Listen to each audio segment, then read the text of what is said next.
Now we'll switch gear and then look at another very important scientist, again of a global fame, Right.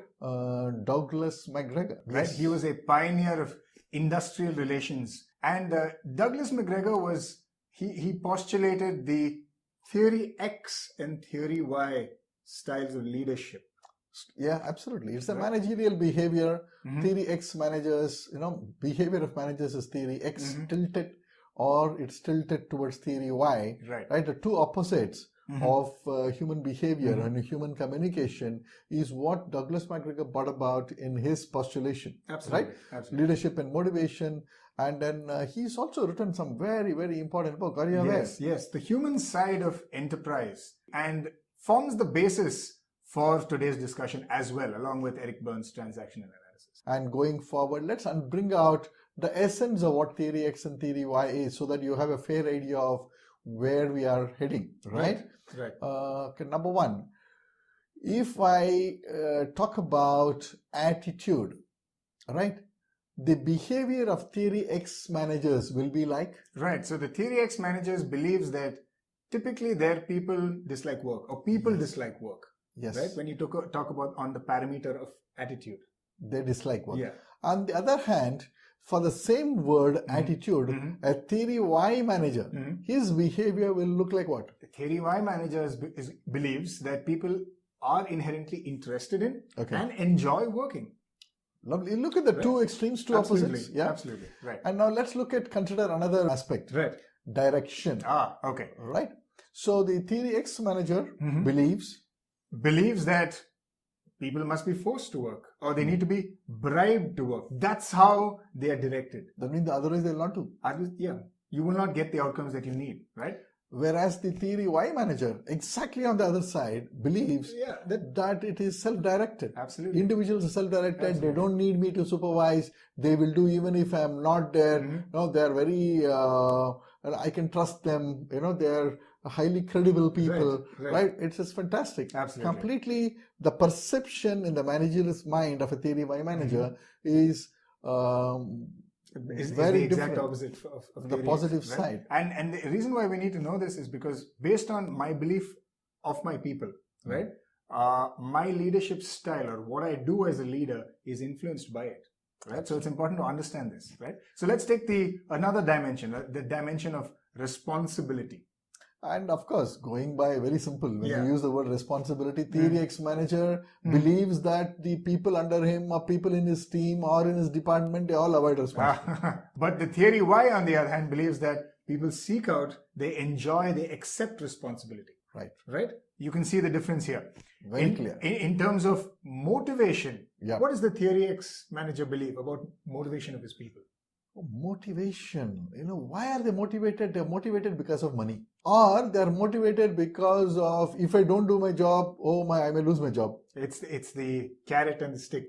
Absolutely. There is that fear of, it's only because of money they are working, or it is because of I may lose, the fear, insecurity. To avoid pain, perhaps. Absolutely. Right? Absolutely. Right? But if you look at the theory Y on motivation, they believe that people are intrinsically motivated to develop their own potential, right? They are to capable. Be the best. Let me enjoy my job. Absolutely. Let me give out my best. Yeah, absolutely. That's where the entire dimension is. Right. So you need to ask yourself, what is your motivation?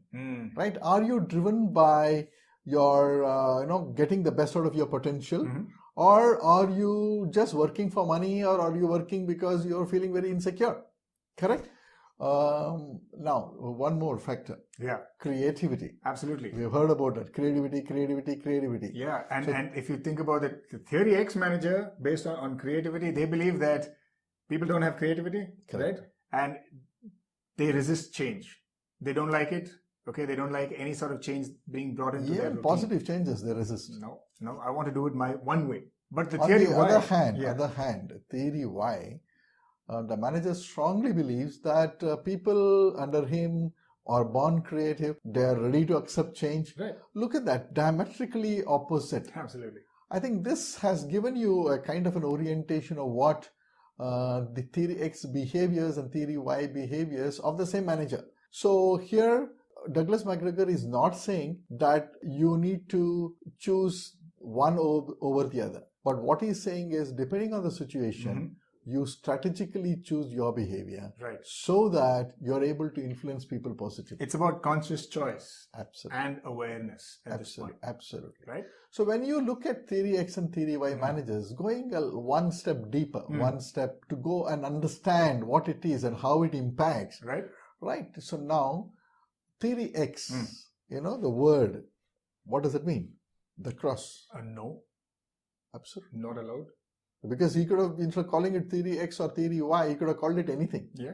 But he deliberately, being an intelligent man that he is, the intellectual that he is, he deliberately chose the X, which means no, which means authoritarian, repressive behavior of managers. Absolutely. A little bit of visual to go with the philosophy. And you notice theory X managers typically have a very tight control over the people around. Yeah.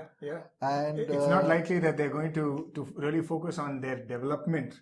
Yeah, the focus is on getting the job done. If I'm spending my maximum energy to supervise you to get your job done. Right? And the culture in that organization or in the department or team is likely to be very depressed. Yeah, a very constrained culture, right? No sort of exploration, no sort of creativity. So when you have a tight control, not much development, and a kind of a depressed culture, right?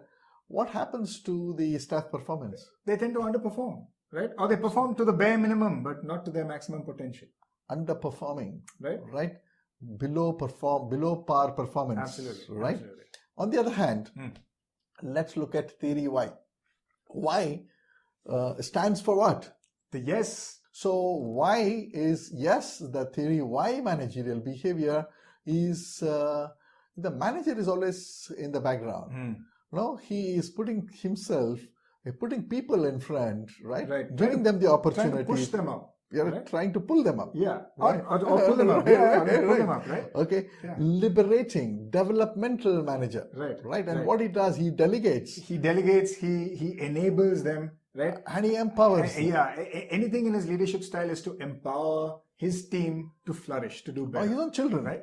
Or his own family members. Absolutely. Right? His own siblings, his peers. Anybody, right? So what happens is, if you have a theory Y kind of a manager mindset in you, right? So that means you are delegating, empowering, enabling people around. Right. What is likely to happen? Your staff are going to do well. They're going to achieve. They're going to improve. They're going to improve. They're going to do better. So you see that, this kind of elevation of your team members, this style of leadership has some definite, very unique outcomes compared to that means achievement and improvement is guaranteed when you more often choose the theory Y. When you strategically choose the right leadership approach. Right. So it all starts with me. My attitude, affects my behavior. My behavior affects your attitude, right? Your attitude affects your behavior, and your behavior affects my attitude. And it's important for us to understand this bit because many times communication is a two-way thing. Any relationship is a two-way street, right? And we have to take ownership for our communication, for our actions, and for our behaviors, right? We cannot just blame one party for all the problems, right? So this sort of gives you the power. When you look at this wonderful cycle, you do play a huge role in perpetuating the outcomes. So it is a cycle. So if you want to create a cycle of positivity at home or in your organization, in your team department, then please believe it all starts with you. To know more about your management style and develop effective communication, reach out to OMI and ask for the CPA assessment.